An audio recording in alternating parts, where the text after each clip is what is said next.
بەناوی خۆی بەخشندەی میهرەبان سڵاو لە بینەرانی کەناڵی ئاسمانی پەیام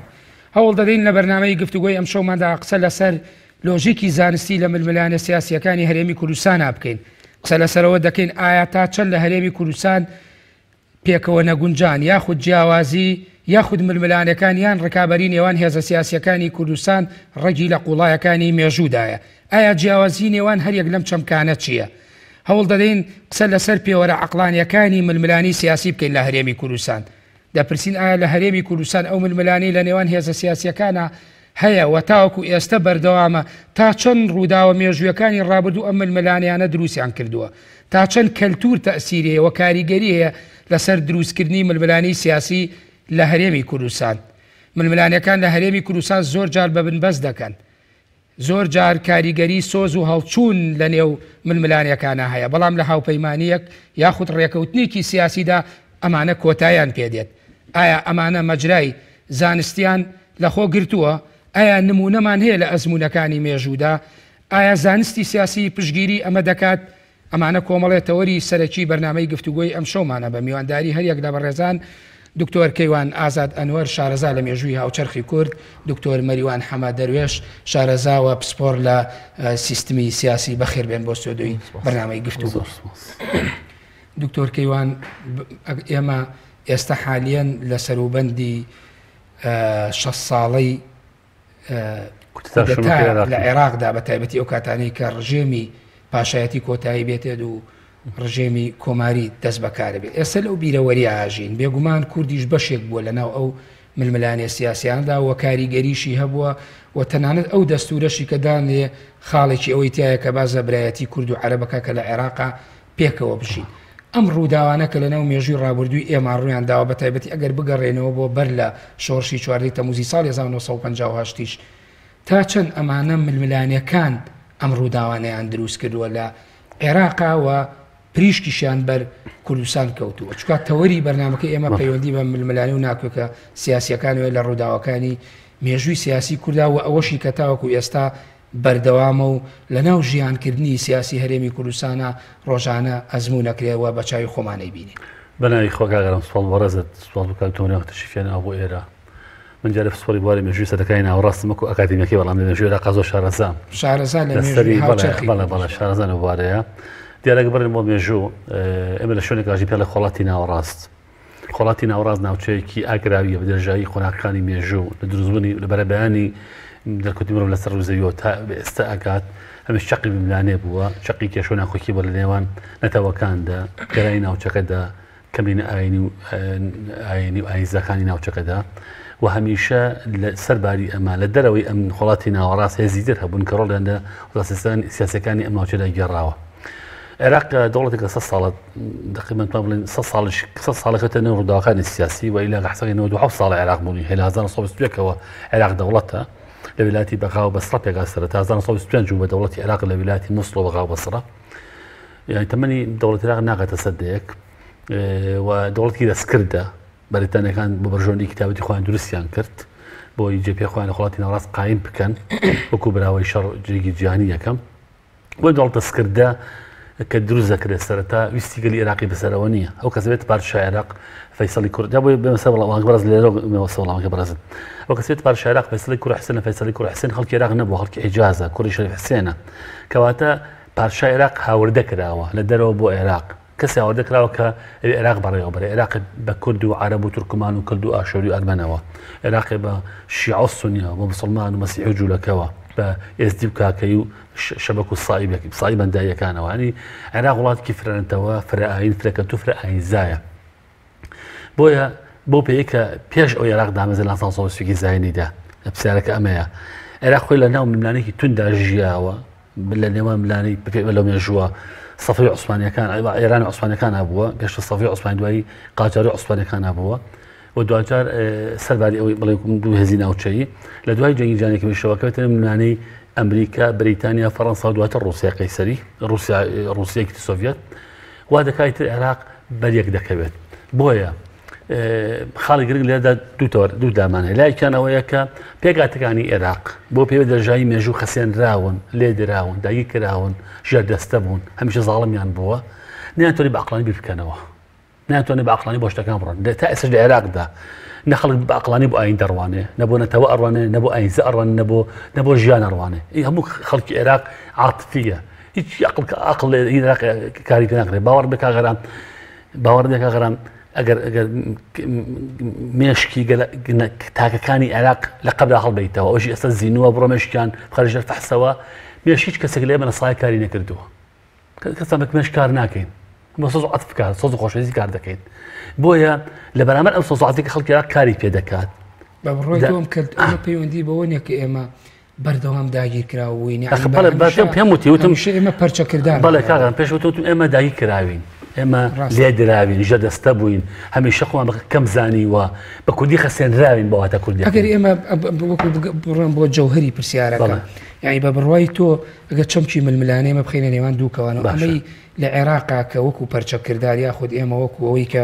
میلەتیشی داگیر کراوین ئەوەی کە هەمانە ململانەیە بەریەکەوتنەیە جیاوازەیە چییە چکە دواتری ئەمەوە سەرۆی لە مەریوان باس سەریکە ئاخر لەبەر ئەوەی لە تاکی عێراقی بە کورد بە عەرەب بە کورد بە تورکمان بە ئەرمەنی بەکرد بە ئاسووری بە عەقڵانی کار ناکە بە عەقڵانی بیر ناکاتەوە عەقڵ بە زۆربەکەی مەکارەهێنێت جا پرسیارە مێژووەکەم ئەمەیە باسی گشتەکەی باسی ئەندێکە سیاکە دەرەکەی بەڵام باسی عام بە گشتەکەین ئەم بیر ناکاتەوە سوعات دەکات بۆی دۆزە ملانەکان لەژی کاریگەری عەقڵانیە مەسەڵ بۆ نمونە من کاغەرام خۆش ناوێت لەبەر ئەوە نییە کە عەقڵم پێم ئەڵێ کاغەرام کوڕێکی خراپە من کاغەرام لە ڕووی لە سۆزە لە منەوە دوورە مەسەلەن دەموچای لە لای منای هێنە بۆ نمونە مەسەن لە خۆ قسێکی لە شوێنێکا کردووە قسەکەم بەدڵ نەبووە یا لە شوێنە زەی منی کردووە ئەمە عاتفیە ئەمە عەقڵ نییە کاغەرام غەڵەتی دەکات خلاص کاتەوە کێوانە زەغڵ دەکاتەوە خلاص کاتەوە من کاک مەریوان کاوڕێی کۆنی بێکەوە بۆ نمونە لەسەر ئەساسی عەقڵانی ئەوە نین لێک عاجزی لێک دەکەینەوە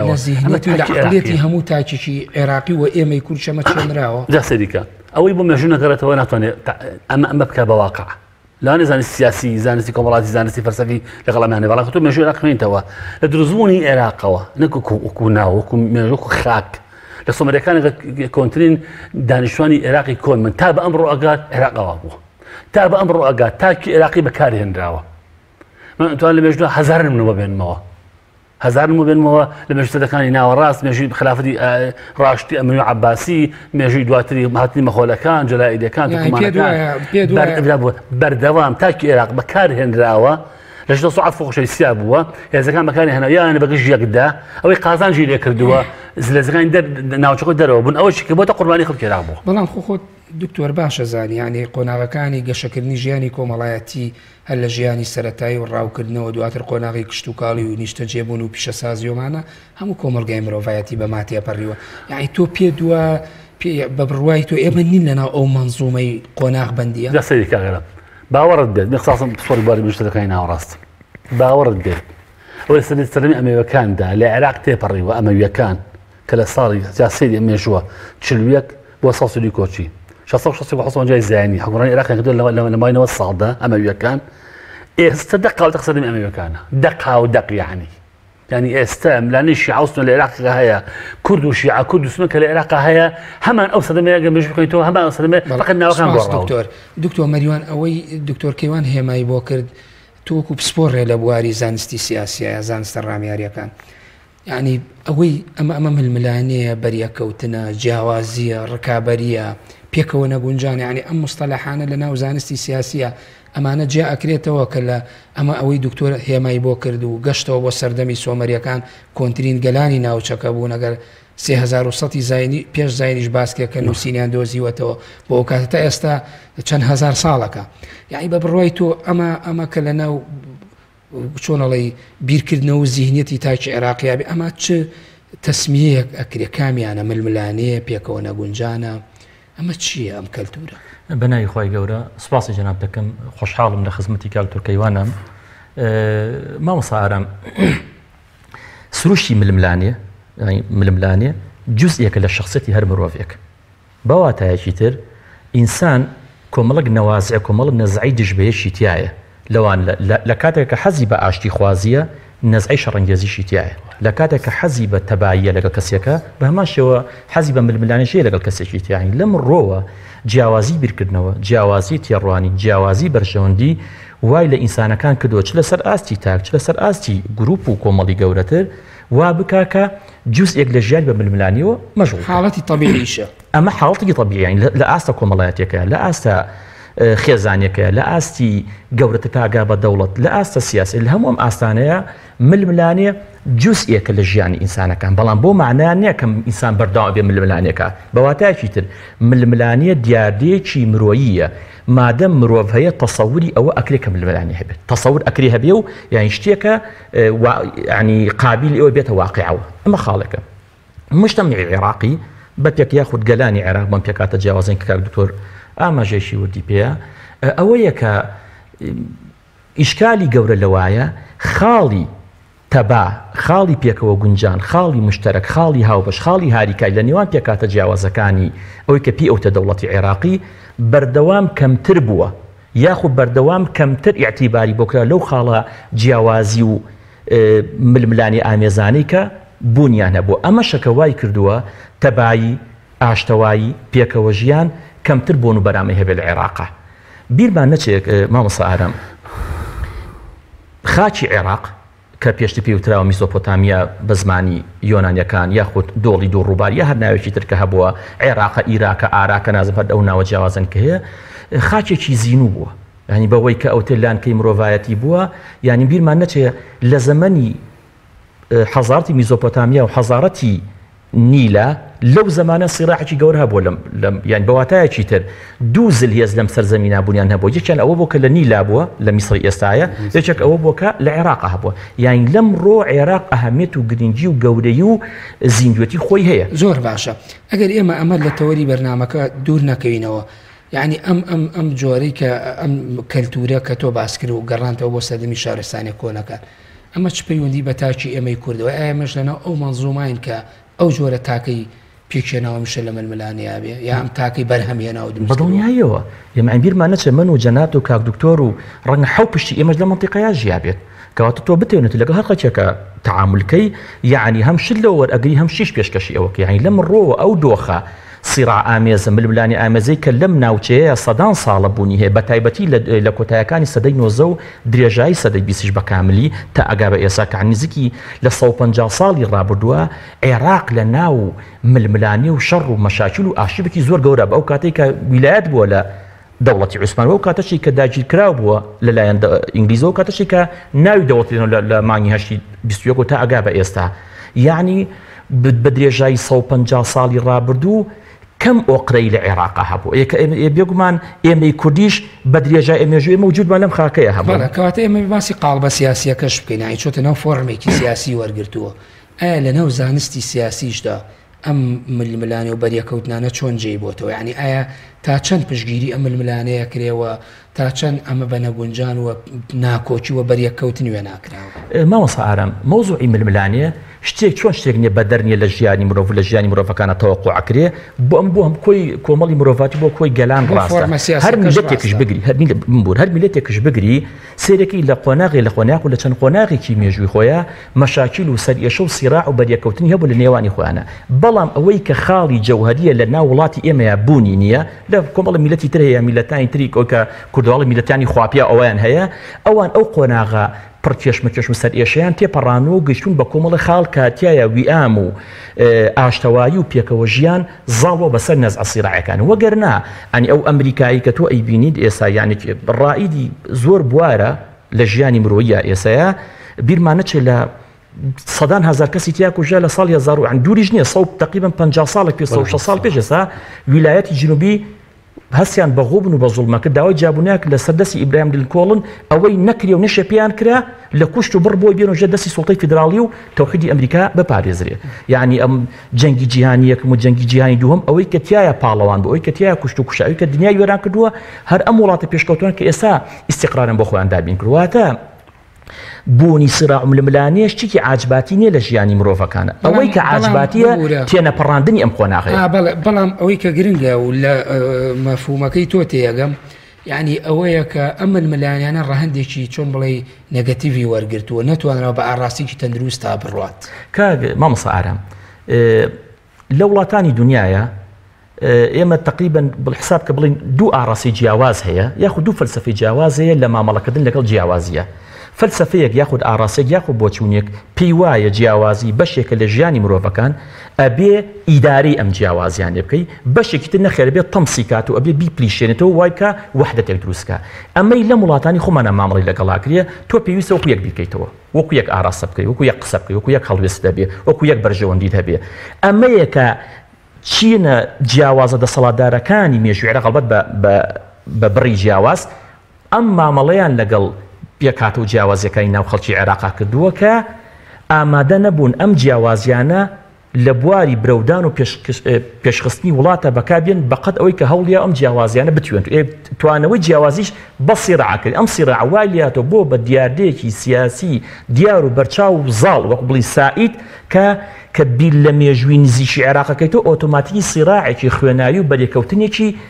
یەکت لە ناوبەرێتە بەرچاوت بەقەت ئەوەی کە پێکەوە ژیانەکەی بۆم جیاوازە دکتۆر کێوان ئەمە بینەوە بۆ ناو مێژووی سیاسی کورد بۆ ناو ڕووداوەکانی ڕابردوو بێگومانەوەی بەڕێزت هێمات بۆ کرد پێشتر بۆعدە مێژوویەکەی عێراق و ناوچەکە و ڕۆژەڵاتی ناوەڕاست بووە دکتۆریش قۆناغبەندیەکانی باس کرد بەڵام ئێمە گەر بینەوە بۆ ناو مێژووی سیاسی کورتا چەند ڕووداوەکان کاریگەریانە بۆ ململانەکان لە نەتوانینی ئیدارەدانی ململانەکان بۆ دروستبوونی ڕووداوگەلێک کە ئەگەر ململانەکان بە حاڵەتێکی تەندروستە بڕۆشتایە لەوە چوو هەندێک ڕووداوی دڵتەزێنەوە هەندێک ڕووداوی هەیە کە لە ناو مێژووی کووردا لە ناو خودی مێژووی کووردا ڕوویداوە دووبارە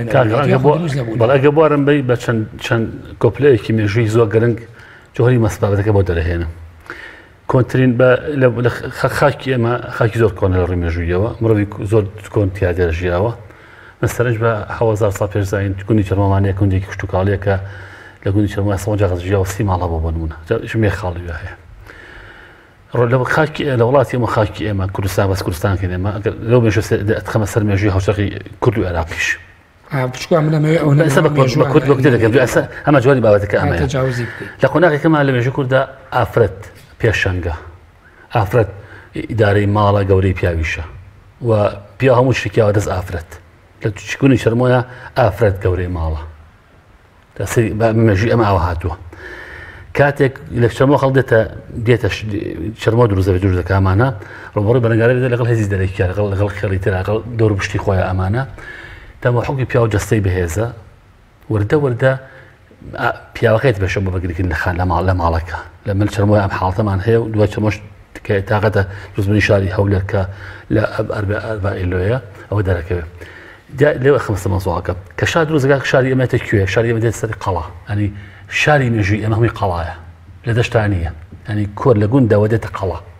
تەپسیار مێژووکە ئەمەیە قەڵا چیە بەسەر گردێکەوەیە بۆ دێکی سەربازی بەڵە سەربازیەیە بۆ پیاوەکە شوێنی ئافرەت دەگرێتەوە ئەمە لە مێژووی ئەمە هەڵەیەکی مێژووی ئێستا ئێمە تێپەڕیوە کە پیا لە مێژووی مەدامە لە تەماتام دیاردەنی یاقەدار بە حەزین لەسەر نمونە بۆ دێنەوە کە پیا شوێنی ئافرەت دەگرێتەوە ئەبێتە گەورەی ماڵ بێت پێ لە قۆناغی باوک سەلاری ئافرەتە ڕەجوع ئاکات لێرەوەیتە دواوە ئیتر پیا بۆ پاراستنی ژنەکەی کە ناوێنە شەرەف مناڵ و مناڵەکەی بزنومەڕ و مانگا و زەویەکەی وردە بیلەوە کاتەوە پێشێنێکی چەپ بەرزایی بۆیە قەڵا دروزەکات لە قەڵایە قەڵا ئەوەدانەکاتەوە قەڵا شوڕێەوە دروزەکات قەڵاکە بە شوێنی مانەوە حەوانەوە ناو قەڵاک کوونەکە بۆی کە ئەمریکا بۆ ڕەهەندی هێزە بەڵە جابوارەمە لێرەوە داست پرسیارمەژەکەم یەکەم شاری ئەمە شاری هەولێر کە لە قەڵا دروستکراوە قەڵای هەولێر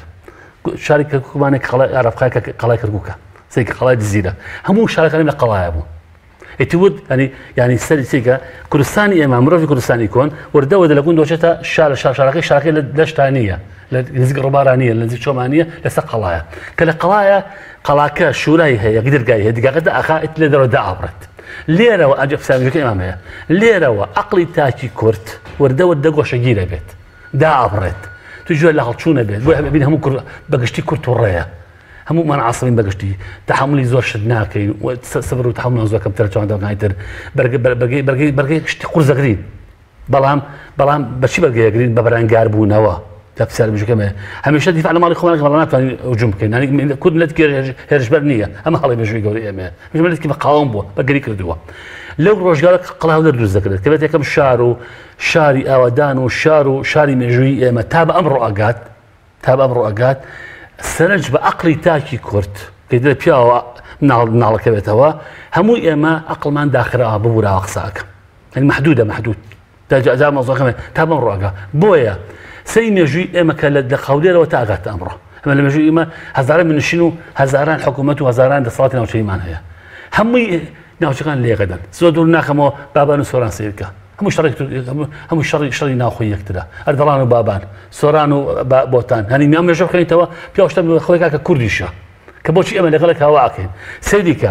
تورکەکان لە بیابانی ئاسیای ناوەڕاستەوە دێن لە مەخۆرستانی سەودن میلەتێکی کۆچەرین بیابان نشینن بە سواری ئەسپ و ئێستور ئەمانەوە دێن هیچیان نیە لەگەڵ خۆیانە فقط زمان و کەلتورەکەیانە هێنن دێن ئەناتۆڵ ئێستا دڵ عوسمانی دروستەکەن ئێستا تورکیا ئەمڕۆ شوێنەوەی دڵ هێرشێکی بەڵێ سێ عەرەبکە عەرەب لە بیابانی دیگە عەرەبی ئاژی سەریکە عەرەبن دێن سومەر دروست دەکەن پرسیارەکەم بەرەوە ینی ڕووداوەکانی ئێمە ئەمەی کە بەتایبەتی لە ململانەکان چۆن ڕووداوەکانیان دروست کردەوە کاریگەری خراپ سێ ئازگەم ئێستا 2010 من پرسیارە بەڕێز دەکەم کام حیزبی سیاسی ئەمە سەکرتەکانی لە قەڵایە ناژین لە خەڵک دانەبڕاون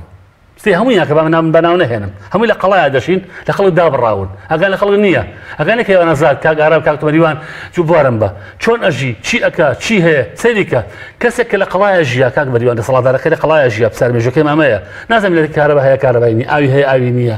یا نازانێت وەزی چۆن نازانێت کاتە بازار پانتۆڵەکە عەربانەکە نایتەڕێن چکە نایەتە ناو خەڵکەوە جا ئەمە مۆزوعەکەی لە خەڵک دابڕێ کە لە خەڵک دابڕا ئەمە مۆزوعەکەیە ئیتر ئاگەر لە میلەت نامێنێ ئیتر خۆی بەحکمی عەقلی خۆی کارەکە عەقلیشی چییە عەقلی ملانەیە باسی کرد شەڕەنگێزیە بەرامبەر بەرنامەکانی هەمیشە ئەوە خۆی یەکەم بێت خۆی لە پێشەوە بێت بەرنامەکەی پسڕێتەوە بەرنامەکەی هەمیشە دەستە و کۆیلەی بێت جا بۆیە لەو ڕۆژەوە تا بە ئەمڕۆگە سێ هەموو نشینەکانی ئەمە هەمووی بەدیەکەکەون هەمووی بەکارێ هێنرێن تۆ سەری مێژووکە ینی خۆکە کاتی بابا و سۆران لێگەدەن تا زۆر واقعی بین و ڕاشکەوانە بین کێ بەکارێنێنێت ئەسوان بەکارێن بوارم بە ئێستا کە بەکەکە دژی تورکیا شەڕەکە ئێران بەکارێنێت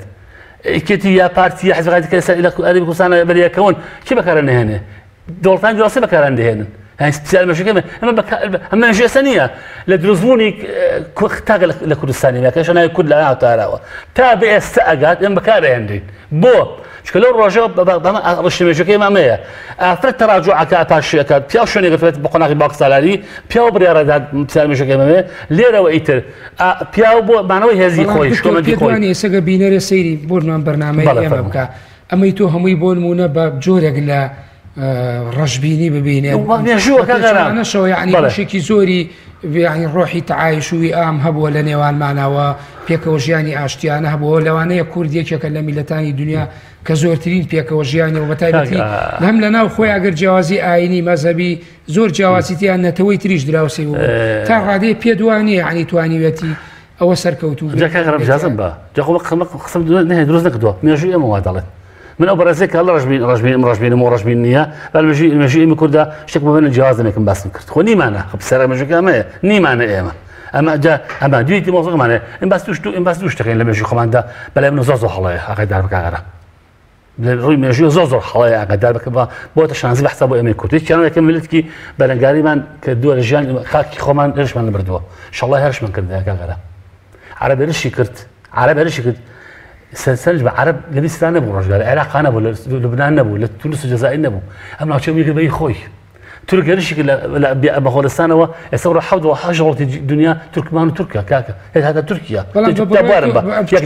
نامێنینەوە لە مێژوە بچمەوە لای دکتۆر مەریوان بە بڕۆی تۆ گەر کوردی شێرشی بکردایە هەچەند کردی و بەڵام ئەگەر هێرشی بکردایە ئێستا دەیان داستان و کاگەڕم بنەخێر کورتی وەڵام نەخێر کاگەڕم ئێمەلت کێرژبەر نەبووین هێرشمان کردو بۆ منیشتەکەی بەرامبەرمان جوابوارم بە نەمکردو بۆ عوسمانی نەمکردو بۆ ئێران ئەمە جیەک وەستاوی کاگەرە ئێسی کوردی دژمەکەی نەوەستاوە ئاگادار بە ژمەکەی شاڵای بۆ هێناوە یەک دەقەت بێ مرتکالێکم ژمەکەی شاڵای بۆ هێناوە بەگەر لە خاک خۆی کردووە شەڵڵا هێرشی بکردایە ئەمە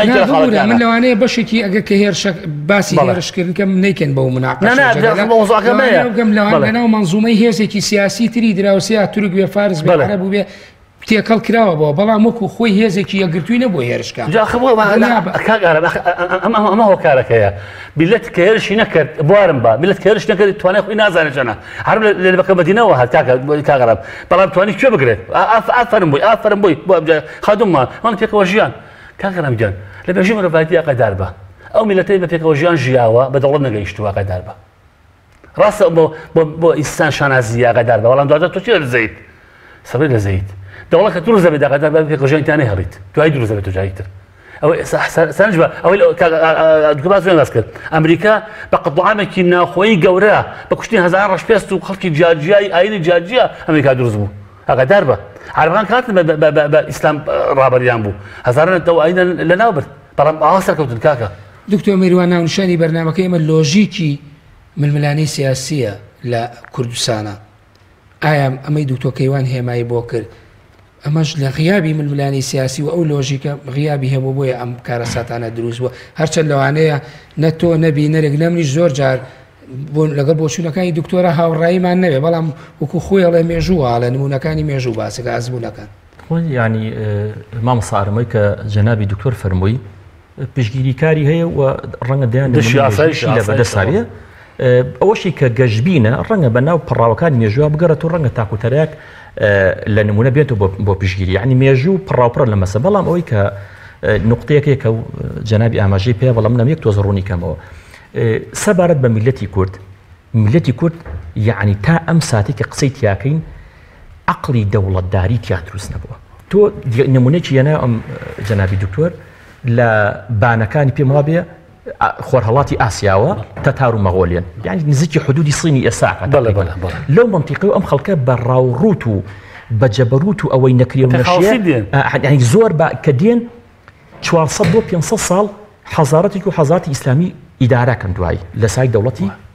عوسمانیەکانەوە ئومەویەکان لە مەدینەوە دێن لە شام و حکمی دەوڵەتی ئیسلامیەکەن تا ئەگا بە حدودی ئیسپانیا عەباسیەکان هەردیسانەوە کە خۆیان بەنەوەی عباسی مای پێغەمبەرزان عەلەیهی سەڵات وەسەلام دێن لە بەغداوە حکمی لا لەم سەرزەمینە ئەکەن فڵانیەکان فیسادیەکان نازانم چیەکان هەمویان دێن نزیکترین میلەتی غەیری عەرەب کە لە عاصمەی ئیسلامی و نزیک بۆ کورد لە هەموو میلەتێکی تر زیاتر لە مەدینەوە نزیک بۆ کە یەکەم عاصمە بووە لە دیمەشقیشەوە نزیک بۆ کە دووەم عاصمە بووە لە بەغداشەوە نزیک بۆ کە سێم عاصمە بووە لە ئەستەمبولشەوە نزیک بۆ کە چوارەم عاصمە بووە لە قاهیرەشەوە ئیلە ئاخریه لە تارانیشەوە لە هەموو عاصیمەکانی ئیسلامیە کورد نزیکترین میلەت بووە بەڵام دیقەتەی لە خۆرهەڵاتی ئاسیا و میلەتێکی 500 ساڵ حکمی منطقە کورد خۆی ناتوانێت بچکات یعنی ئەمە بەڵگەیە لەسەر ئەوەی کە ئەو قۆناغی کە پێویستە میلەت تێیپەڕێنە بگا بەوەی کە سەقافەتی دەوڵەتداری هەبێ میلەتی کورد ئەوەی نیە کاتە من وەکو لە پێشەکی بەرنامەکە شایە ئەمە بۆ وەڵامی پرسیارەکە بەکەم ئەگەر بواد فەرمووی کە ئەمەی نەبوو کە نەگەیشتە ئاستی دەوڵەتداری کەواتە نقطەیەکی لاوازی تیا هەیە کە استقلال کرا ئەوش ئەوەیە کە یەکبوونی ناوخۆیی لاوازترە لە سیراعی ناوخۆیی ئەم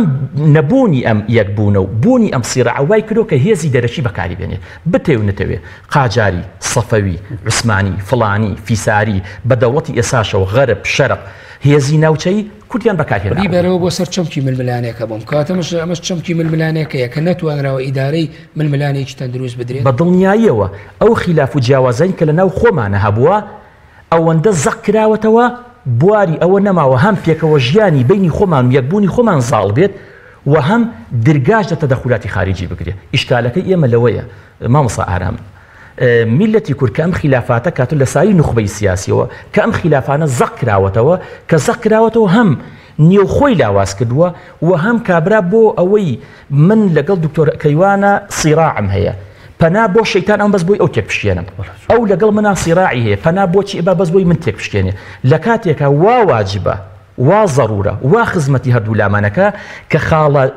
ئەو خاڵانی هاوبەشە لە نێوانمانە زەقی کەینەوە ئەوەشی کە جیاوازیە نێڵی بگاتە ئاسی ململانیە لە کێبڕچەیە بەکاری ئێمە ئەم خاڵە جەوهەریانی کە لەسەری کۆگبین نیمانە ئەوەی ئێستا لە نێوان هێزە سیاسیەکانی کوردستانە بەشێکی زۆری هێزەکان کە بوونی هەیە زۆر جار ململانەکانە کاتە سەرەوەی کە نەگۆشتیەکە خۆن بەڵکو یسقانی یەکی شەشکێنەوە و پەندەکاڵێ یاخود ئەگات سەرەوەی یعنی یەکتر تۆمەتبارەکە تەخوینەکەن بەڵام لە ساتە وەختێکی ترە ئەمە کۆتایی پێدێت بە بڕوای تۆ یعنی ئەم ململانەیە لە مەودایەکی زۆر دوورترەوە هاتووە گەشتۆتە ئێستا حزوری هەیە لەناو زیهنەتی ژیانکردنی سیاسی هێزە سیاسیەکانی ئێمە لە هەرێمی کوردستان مامۆستا ئارام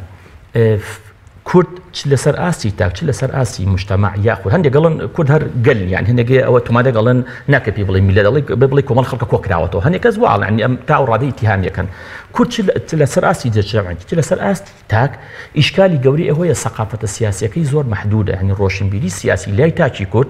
محدودة بو ما ملكني تشلنا أخويا تشيل قل درجيا وأو خالك جناب الله من الملانية كانوا تخمينك ويكتي أشياء بلا أو لحظة كهو تايبيت بير النشية أزايتي لاني نأخوي كودني كابكين بقد أويك أو دو هيزيا أو سي هيزيا أو شوار هيزيا كود أيا بيكا للحظيك الرأي أجري للحظيك فتنك دروزكاتو وقالتو بير النشية يعني لا نو شوار شر نأخوي بخسي دروز دوين باتيوتشيا لأنه حوت تقييم بتدخل خارجي كوتايبيات لو لحظة وتاوكو إسا باتيو يشتي وخليك بو نوحود بو إسا شنكا تقريبا نوز صالك نوز لأنه هش وازم يشتي حكم يدرس بيس صالة الربقة يشتي باتي ناتون بسر عقدة إدارية زالبا ناتون بسر زالبا لا يزال دو إداري وجودي هي يعني تو عقليتك ايوه بس كان رجل قولاي ما مصارى كالتوريا كدروز ما مصارى لسر اسي كوملايتي اشكالي قورا اويا كود اونديك كومل بش وكومل خلطي كوكراويا عشيرتي فلاني وناوتي فلاني ومنطقي فلاني وولايتي فلاني وشاري فلاني اوند ملتك يغرتوني كزال بسر ام ناوتك دو بش هنا اميتي انا برانو ام واقع كوملايتي كولتوري كهيا لا يزال حضوري من بيش اوي هلويز برامر بدكتور كمان بنم بلم شيء لي ابرسمو جار خلطي شويه لي ابرسمو شي عشيتك لي ابرسمو سبت شي حزبك بنيا لسن ام دوسي خالق قرار دكتور كمان شلون سرينوي ام عقلك بشي بيت والله كان زوجتي محل مليك يا زاني بورا سايق زور بلا جابور بس سلام ديما نمونه گلانی پیشکوتی دنیا نبا کومره قناغتی پاریو او گشت به قناغی کی عقلانی پیشکوتو ایمش سود لبرهمکان و تکنولوژی اوان ورنو وداهینا کانی اوان پیشکوتنا کانی روزانه و سالانه اوان ورگرین او کومره مرحله بو پیشر باسان کرد بەڵام ئەی ئێمە چی بکەین بۆی ئەو ڕەخنانەی ئێستا تۆ و دکتۆر مەریوان کۆکن لەسەری و نەقدی ئەو عەقڵیەتەکەن کە لە ناو بیرکردنەوە زیهنی تاکی کوردایە و ململانەکان گەشتووە بۆی کە نەتوانن پێکەوە هەڵکردن هەبێ بەدیلی پێکەوە هەڵنەکردن پێکەوە هەڵکردنە چی؟ وڵای کاگەڕم بەشتێک دەخلی هەدەکەم لەوانێت تۆزم ئەم منەوەی زۆر قورس بێت من نەزانم سەنۆ دکەم مامۆستا لە دوانەوەندی عەربەتی کۆڕان قسەیەکم کرد 1992 ئێستا ئەژدا قسەیەکم وەڵام زۆر قورسم قسەیەکە داربە زۆر قورسە قسەکە ئەوەیە بوراوە ئەم قسەیە ئیلانی تەلەڤیزیۆنیش نەبێ بەڵام مەجبورین بیکەین چونکە واقعێکی مێژوویە بەردەوام لای ئێمە زیندووە من دەڵێم بۆی کۆمەڵگەیەکی دروستکردن ناو کووردا ئەبێ ئەو جیلەی ئەو نەوەی نەچووتە خوێندنگە هەمووی لە ناو بەریت ئەو نەوەی مناڵە ئێشتا بە خوێندنگاش ئاشتانە بووە ئەو پەروەردە بکەی ئەم جارە ئەوەی ڕابردووە پسڕەتوە نەمێنێ جا پسەرمەژ هەنی هەمومان لەناو بەرین تازە ئینەوەی تازە بزەونەوە تازەیە بتوانێت بەسوێت تەهمیش کرد نا هەر لە ملی بیت بورا بە قزۆ قورس شاغەدار بە جا بۆ بۆچی داخۆر بەڵێ قزۆ قورسە من ئەو دووە قسەیم کرد ئێستا دوزاژە قسەکە من زیندووە بۆ سبێتم بۆچی کاگەرام من چۆن نەوە پەروەردە بکەم پرسیارمژەکەی من مامۆستا ئەزانخۆ دەرزەڵێمەوە باشە نوەکەم نامەنتەقیە بەڵێ نامەنتەقیە باقی بینە حکم بات تەلەبێک 2 ساعت لە منەکە دکتۆر مەریوانە بە هەمووی 4 ساعت 6 ساعت لە زانکۆیە باشە لە دەرەی زانکۆ ئەگەر سەعاتانێ بۆ نووسن و خەوتونا خواردنی حسابکە 6 لای ئێمەیە ئەمە 14 بێتە ژوورە ئەگەر بێتیش دەی لەناو حیزبەکە و کۆمەڵگەکایەتی کاتە من چی بڵم ئەسڕێتەوە من لە قاعی محاضرە شەیعەکەم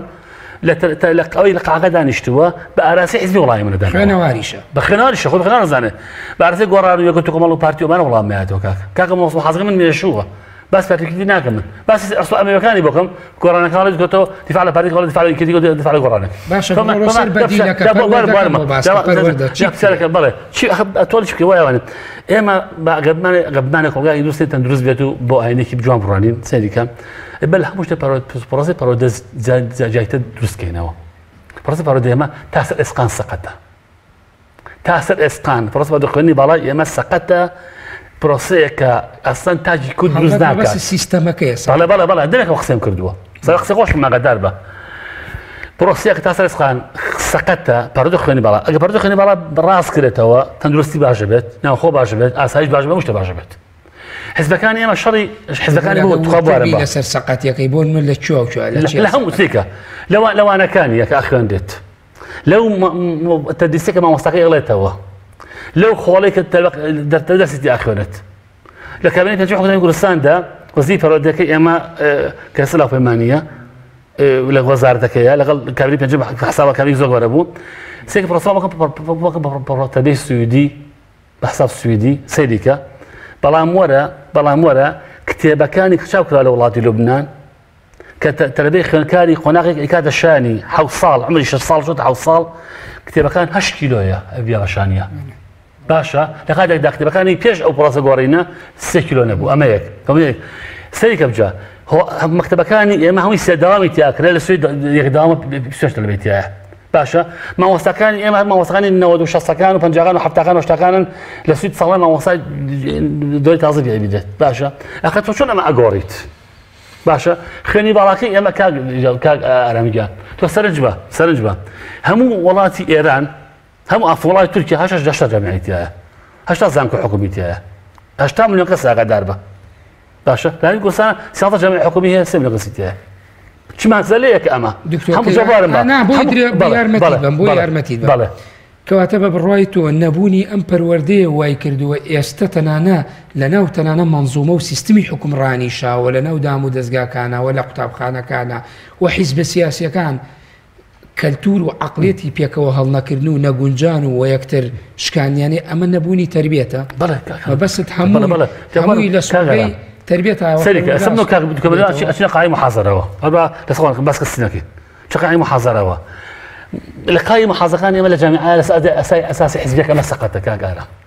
كشيء ما اميه لا ما وصاك قرانا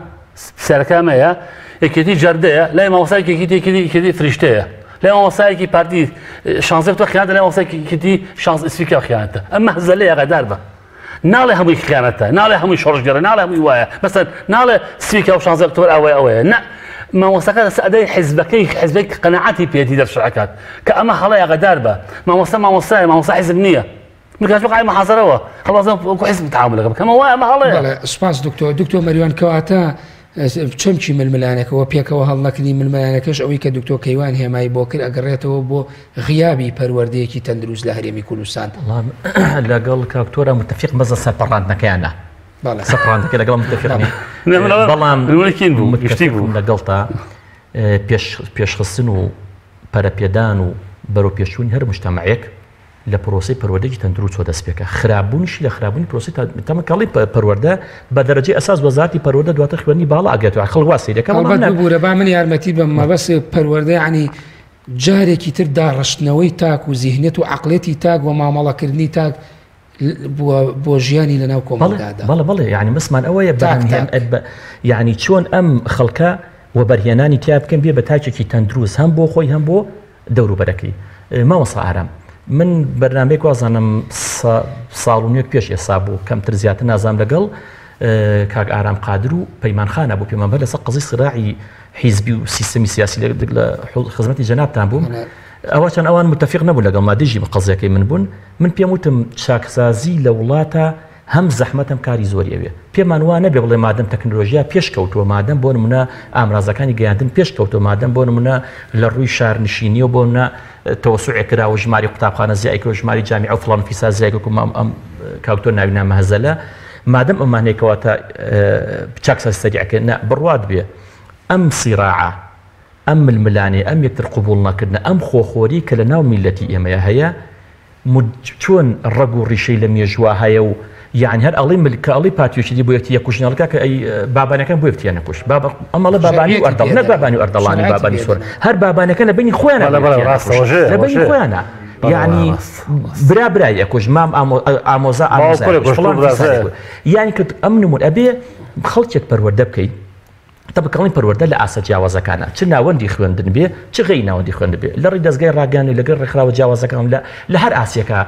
موسەساتی دینیە چیە ئەبێ ئەو خەڵکە وا ڕابێنیت لەسەر چی شتێک یەکەم ئێمە مادەم میلەت مادەم خەڵکی یەک مەملەکەت و وڵاتین و مادەم مەسیر و ژیانمان پێکەوەیە مەفروزە خۆشی مامەترشی مابێت ئیتیمان قبول بێ ئەمە یەک دوو هەوڵ بین خاڵی هاو بەش بدۆزین لێوانمانە یعنی زۆر گرنگە مامۆستا ئارام يعني ئەو میلەتانی کە پێشکەوتون و لە ناو نازونیعمەتی ئیسیقراران لە خاڵێکە یعنی خاڵێکی جەوهەری تیانایە ئەویش ئەوەیەکە ئەم میلەتانە مەهماکان سەر ئێشە و مەشاکیل لە نێوانیان ناهەبێ بەڵام ئەوەیان بیرەکە کۆمەڵێک مەسائل هەیە ئەساسیە لای ئەوان کۆمەڵێک بەرژەوەندیەیی هەمویانە کۆمەڵێک دژمنیەیی هەمویانە کەواتە من دو پرسیار لە بەڕێز دەکەم کەواتە لۆژیکی زانستی لە ململانە سیاسیەکانی کوردستانە کە بەپێی ئەم بۆچوونانەی بەڕێستان بێەوە لە بەهۆی غیابی پەروەردە و بەهۆی نەبوونی ململانەیەکی تەندروست و دروستکردنی ڕووداوی دڵتەزێن و ئەوانەی کە لە کەلتوری ئێمە لە ڕابردووی ئێمە هاتووە هەتاوەک وەکو چۆنەڵی ئەگەر گونجاوی بڵێم پێوتێ لە مێنتاڵێتی خێڵا کە لە ئێمەوە بەژێماوە بۆ ئێستا کەواتە غیابی هەیە لۆژیک نییە لە شتێک نییە ناوی لۆژیکی زانستی بێ لە ململانەی سیاسیەکانە بەهۆی ئەمەوە کە ئێوە منطق قدرەتی عقلی هێزی عقلی لە مامەڵەکردنی هێزی سیاسی لە کوردستانە وجودی نییە ئەوەی کە هەیە ملیشکاندنی بەرامبەر ئەوەی کە هەیە من کاتێکم کە تۆ نەبیت من کاتێکم کە تۆ ژێر دەسم بە یەک دێرچی بکرێت پشوو درێژێکی زۆری ئەوێ بەوەی کە خاڵە هاوبەش و گونجان و پێکەوتەباکان بارزکەین هەم جهودی گەورەی ئەوێت هەم کاتی زۆر ساڵش نەمان کردووە دوای 27 ساڵ لە خۆڕێ نەمان کردو نەک نەمان کردووە ئێمە عەبدولکەریم قاسم کە خەڵق ئەمە بناوی ئینقیلابە شومەکە عەبدولکەریم قاسم لوتی ئاغا و دەرەبەجی لەم عێراقەیە شکان بۆ ماوەی 4-5 ساڵ ئێمە دوای ئێمە هەرچی حیزبی کوردی هەیە غیری بزوتنەوە ئیسلامی هەرچی حیزبی کوردی بەبێ ئیسیسنا لە کە هاتە ناو ڕاپەڕینەوە بم بۆر ئەمە هەمووی حیزبی چەپ بوو بەڵام لە سایە حکوومەتی حیزبی چەپە ئێسا ئاغایەتی و دەرەبەگایەتی ناوچەگرێتی دەکایە دکتۆر کەیوان کەواتە گە بگەڕێمە بۆ تایتڵی بەرنامەکەم بیکەم بە دوا پرسیار بۆ بەڕێزی شت کەواتە لۆژیکی زانستی لە ململانەکانی هەرێمی کوردستانە بەپێی ئەم بۆچوونانەیە کە من ناوم تا ڕادێک ڕژبینی لەوانەیە من ئاسوویەکشی تیا بینم کەواتە بوونی نییە غیابی هەیە بە کورتیەگەڵام ئاوا قسە بکەین لە ناو خێزاندا تا گەڕک تا کۆمەڵ تا شار تا کۆمەلگا تا هەرێم بە پیشەوەر و مامۆستا و خەڵکی بازار و سیاسیەوە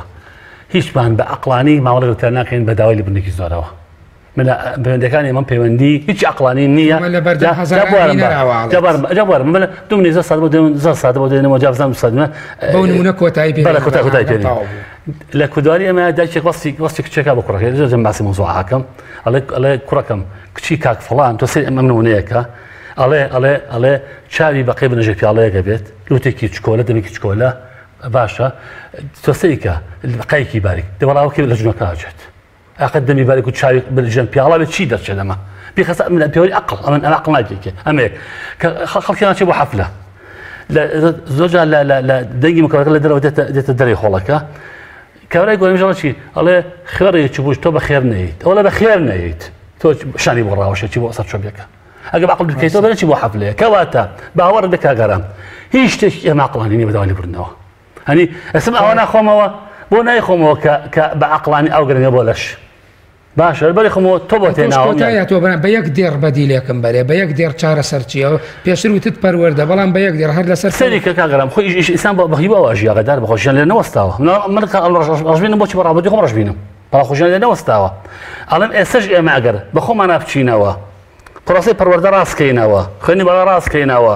نەوەی تاسە خێنە کۆمەلگاکەمانەوە کە خوێنی بەڵا خەڵکی دەکەنە بۆ کۆمەلگا بە هەموو بارەجەکانیەوە بەڵێ کۆمەلگا کە سەدات و بەرەو خۆراکی باشتر هەرگاوانە دکتۆر کەیوان ئازاد ئەنوەر شارەزا لە مێژووی هاوچەرخی کورد و پسپۆر لە مێژووی سەدەکانی ناوەڕاست سواز بۆ دکتۆر مەریوان حەمەد دەروێش توێژەر لە سیستمی سیاسی دووبارە بەخێرانتان دەکەم بۆ بەرنامەی گفتوگۆی کەناڵی ئاسمانی وەڵا بینەرانی بەڕێز و خۆشەویست بەم شەوەیاتمە کۆتایی گفتوگۆی ئەم شەو تا گفتوگۆیەکی تر بەخۆی گەورە میرەبانتان دەست پێرە کاتێکی خۆش بۆ هەموو لایە. سپاس بۆ